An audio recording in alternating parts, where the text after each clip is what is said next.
Joining me right now is Utah Republican Congressman. He is the member of the House Judiciary Committee and the Education and Labor Committees. Burgess Owens is here this morning. Congressman, it's good to see you. As a member of the Judiciary Committee, how do you read this raid, this unprecedented raid on Trump's House? Well, we're looking at an administration that's off the rails, and one thing the American people have always wanted to do is just know that we're being treated fairly. We need to have a government that's accountable. And what we're seeing right now is a loss of faith in a system that we need to have a lot of faith in. We go out every single day building our dreams, building our businesses, running our lives, knowing that there is the parameters around our lives that are going to keep us safe and that we're not going to be bullied. And what we're seeing right now in this administration is they have no clue about our Constitution. Bullying seems to be the way they roll. And it's unfortunate. But at the same time, Maria, let me say this. The upside of this is that American people are waking up. We're talking like we never have talked before. We're having conversations across this country, no matter what party we're part of. We're seeing that something is wrong with what's going on right now. So once we understand, once we wake up, we come back and we start making adjustments. So the upside of this craziness by this Biden administration across the board in every sense possible is that American people are now talking about it. So we're going to be okay as we come into November and make some adjustments. Well, I mean, Congressman, the fact is everybody I speak with about this says the same thing to me. I'm talking about ordinary people who are talking about this. They say if they could do it to a former president, what could they do to me? Yeah. Well, you just said it, ordinary people. The most powerful three words in the history of mankind is where our country started off with, we the people. And we get in this little freedom bubble where we go out there and we build our dreams and just take for granted that things will be taken care of. Well, we're realizing now that things are just not going to be taken care of, that the folks we've trusted are either liars or sociopaths or whatever it is, anti-American, but it's not leaning in hard to what we need to have in terms of a safe country. This is one of the things, by the way, that I feel our conference is going to come up with. We've been working all year to come up with something we stand for. And I can highlight it in four different ways. We believe in an economy that's strong, a nation that's safe, a government that's accountable, and a future that's free.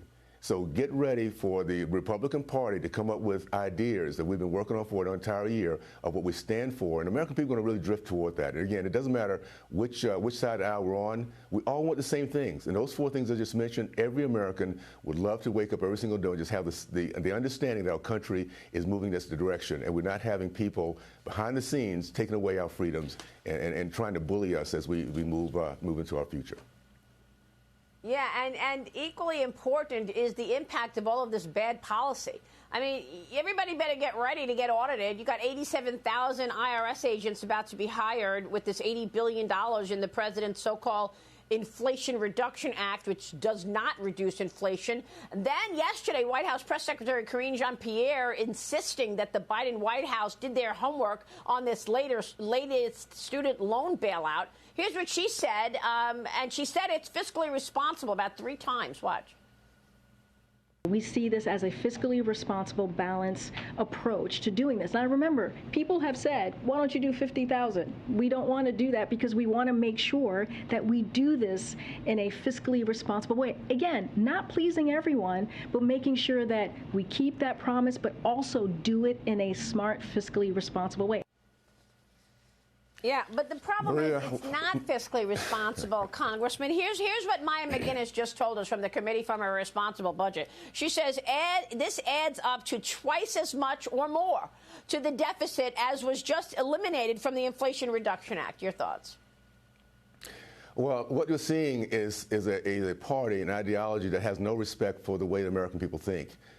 They believe that we're stupid. I mean, it's amazing to me the way they actually put together these rules, these laws. They put a title to it, and they act as if we're not going to dig in and figure out what's going on. The downside of what's happening for the Democratic Party is that it's going past now language. It's going past just talk. People are feeling the pain. We're feeling inflation, high prices. We're in a country now that we've never thought that mothers literally cannot get baby formula.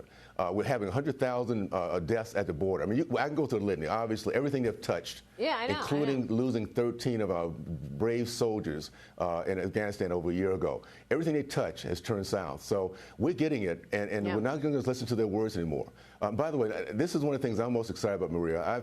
I've always felt that it's going to be the minorities, it's going to be the blacks, Hispanics, the women, those who in the past, when I was growing up, did not have a seat at the table, that will come back to our basic fundamental conservative values and pull our country back. And I have a PAC right now, JPAC, Just Win Baby PAC, that's 10 minorities, women, Hispanic, black, veterans, business owners, and they feel the way I do. They love our country, and we're giving the voice that we need to give.